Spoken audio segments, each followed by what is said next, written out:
Doctors, are you feeling trapped in the grind, wondering if this is all life has to offer? Well, what if I told you that I retired at 40 and you can too? In this video, I'm going to share my journey and the steps that helped me leave the chair, build financial freedom, and design the life that I love. I'm Dr. Simone Ellis, and I have spent years building multiple million-dollar practices, transforming smiles, and creating a brand. But somewhere along the way, I realized that I was not truly living. And I was overworked, and I was tied to a system that didn't serve me and missing the moments that mattered the most. And so today I've retired from dentistry, but I'm still transforming lives, this time helping doctors like you design a path towards freedom and balance. And if anything that I share with you today resonates with you and you're wondering how to apply these steps towards your own life, well, stick around because I'm going to talk to you about how we can work together to make this vision a reality. In this video, I'm going to share how I retired at 40 from shifting my mindset to building income streams that did not rely solely on my hands. And by the end of this video, you're going to see how you can apply these lessons to your life and start to create your own exit strategy. For so much of my life, I believe that success was just about working super hard and saving all the dollars I could. And this mindset was not just taught to me, it was literally modeled. My dad and my mom worked tirelessly. My dad was a postal worker, my mom was an educator, and they rarely took vacations. And my dad was super proud of that. Like before he retired, he let me know how many days that he had never taken a vacation on. And he would tell me that, he was going to take his vacations when he retired, and only to pass away a year later after he retired. And y'all, that was a devastating reality for me because my dad had given everything to his job and he didn't get to enjoy his life that he had worked so hard for. And so I started to ask my own self, like, what's the point of working so hard if there's no joy at the end of it? This had me at a loss for words, and it had me questioning everything I had been taught about work, success, and living. And I started to realize that I had been living with a scarce mindset, like the scarcity mindset of thinking that there was only one way to succeed, and grinding harder, saving more would eventually help me pay off everything. But the truth is that mindset kept me stuck, and I was so focused on surviving that I really wasn't thriving. That turning point came when I began studying how other people were living life and living differently, people who weren't just tied to traditional models of success. So I started studying influencers and how they were creating freedom and by leveraging their skills in a unique way. And I started to wonder, can I do the same? What if success wasn't about how hard I was working, but how smart I was with using my time and my talents? And one of the first things that I did to break out of this mindset was evaluate my beliefs and where they were coming from. And so I asked myself, who taught me that working harder was the only way? Why did I feel guilty about taking time off? And what would my life look like if I gave myself permission to think differently? And here's a hard truth. A scarcity mindset doesn't just hold you back financially. It really does drain your energy, it limits your creativity, and it keeps you from living fully. And if this resonates with you, I really want you to take a moment right now to write down your beliefs that you've been holding on to. What is keeping you tied to this grind? Is it the fear? Is it guilt? Is it a sense of obligation? Because once you can identify those beliefs, you can start to reframe them. For me, reframing meant replacing how much do I need to work to survive with how much can I thrive to live with a purpose. It meant seeing work as a tool to create the lifestyle that I wanted and not life itself. And this mind shift was not easy, but it really was transformational. And if you are ready to explore how you can build a life that feels purposeful and abundant, and one that looks different than the traditional model of being a doctor, check out my website at drsimonellis.com. Together we can redefine what success looks like for you and create a model that truly works for your life. So breaking out of scarcity mindset was the first step, but once I started to think differently about success, I then realized something else. I was putting all my financial eggs in one basket, or like my hands. For every dollar that I earned seeing patients, if the world shut down or if I got injured, if I simply burned out, my income stopped. And that was really a scary place to be. And I experienced this fear firsthand when during the pandemic, While influencers, including my own little sister, was making money from home, healthcare workers like myself were either overworked or completely drained. And so I started to ask myself, how did I get here? And how do I make sure that this never happens again? That's when I started to shift my focus. So instead of thinking, how can I earn more from work when I'm already doing, I started to ask myself, what else can I create with the skills that I already have? So for years, I had poured energy and effort into learning how to run a successful practice, building systems, managing teams, marketing efforts. And at this time, I thought that these were just necessary tasks to keep my practice afloat. But when I stepped back and I realized that these were transferable skills to create new doors, I took the leap.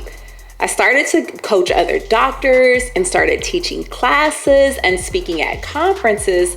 And selling my practice for multiple $1-million figure gave me the freedom to follow those next steps. But before even that, I started to lay the groundwork. And so here's what I want you to understand. Diversifying your income isn't about abandoning what you've already built. It's about looking at your expertise differently. I want you to start by taking inventory. What skills do you already have mastered that others struggle with?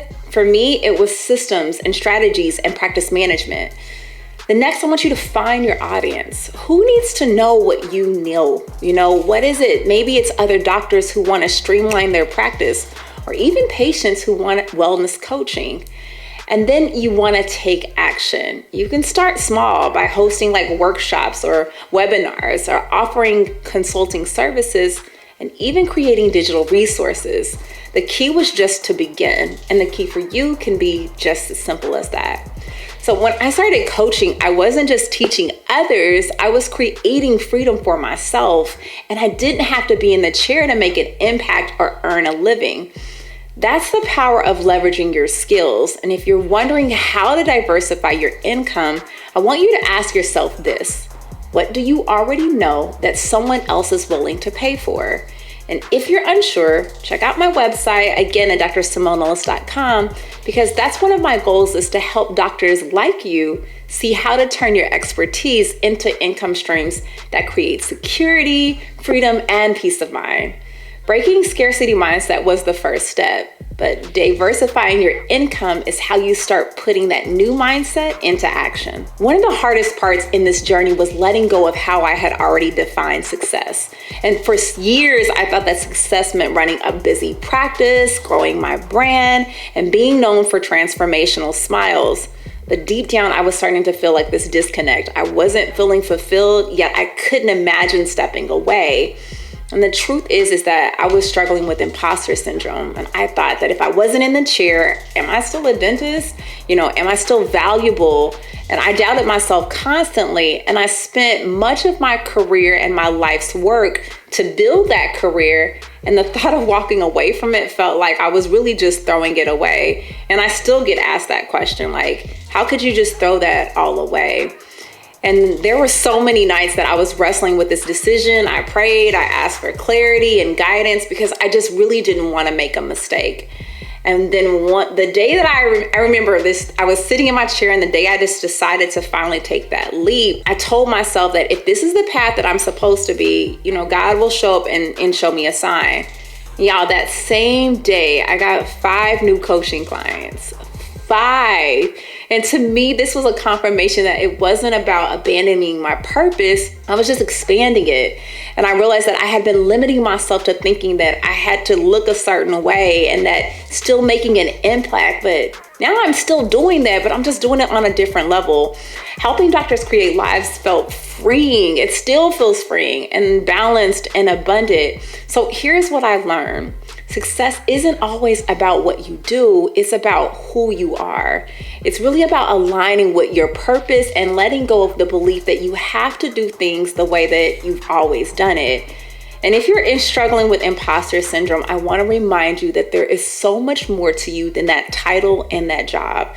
The skills, the passion, and your calling aren't just combined into one role. Sometimes we hold too tightly onto how we're defining ourselves that we really missed opportunities to step out on something bigger. Let me ask you this. Are you defining success in a way that limits your potential? And what would it look like if you trust that you are capable of so much more? And if you took that one step towards that calling, what doors might open for you? You know, redefining success wasn't easy for me. Sometimes it still isn't. I still kind of have that imposter syndrome go on, but it was necessary. The day that I got those coaching clients, I realized that the path that I was stepping onto wasn't smaller than the one I left. It was actually larger. And more importantly, it was aligned with who I was and who I was meant to be. One of the hardest lessons that I've learned is not everyone values your time the way that you do. And here's the thing about time. It's not just minutes or hours, it's energy, it's focus, it's intention. And once it's gone, you cannot get it back. And I'll never forget a moment in my career where I realized like how precious my time was. I was juggling patient care, running my practice, managing my team, and still trying to show up for people in my life. And the truth was that I wasn't showing up. You know, I was stretched too thin. I couldn't give anything to anyone, my patients, my team, my loved ones. The best parts of me were just gone. That's when I had to make a decision. I was no longer going to spend time on anything or anyone that didn't align with my goals, my growth, and my value. If I give you my time, it's because I've chosen to invest in you. And if that time is wasted, you will never get that opportunity from me again. So here's the reality. Every moment that you give to someone who isn't serious, who isn't aligned with your growth, who doesn't respect your energy, is a moment stolen from something or someone that truly matters. I just started setting boundaries both personally and professional life. I began to protect my time fiercely, treating it like a sacred, non-renewable resource that it was. And traveling to places like Italy opened my eyes even further, because I saw people who had closed shops for months and spent time with their family and their friends, and they prioritized connection, rest, and what truly matters in life. And these things were the things that made me ask, what am I working so hard for? And what expense of living am I risking it all for? So now I want to ask you, how are you protecting your time? Are you saying yes to things that are draining your energy? Are you becoming overcommitted because you feel obligated? Start by doing this. I want you to block time on your schedule for what fuels you, whether it's family, personal growth, or simply just rest. And I want to treat those blocks like they are non-negotiable appointments. I want you to learn to say no to anything that does not align with your goals or add value to your life. And that may mean people as well. I want you to surround yourself with people who respect your time and remind you to live it fully. Because protecting your time is not selfish, it is just necessary. Because when you focus on things that matter the most, you really do show up as your best self. And trust me, that's what people really value from you anyways. Doctors, time is sacred. It's the only thing that we know we cannot get back, no matter how hard we are working for it. And by protecting your time and your energy, you're not just creating balance, you're reclaiming your life. And that same dedication that you went through and got you through school can help you really design a life of freedom and balance.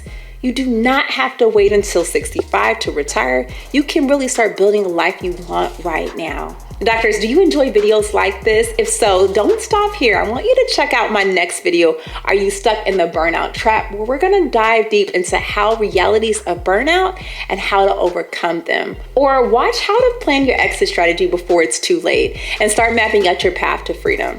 And if you are ready to go to the next step, I want you to join one of my webinars where I show proven strategies for building financial freedom and balance. For personalized support, you can also check out my coaching programs, which they are designed to help doctors just like you design a life that you love. Don't forget to hit that subscribe button so you never miss a video. Your journey to freedom starts now.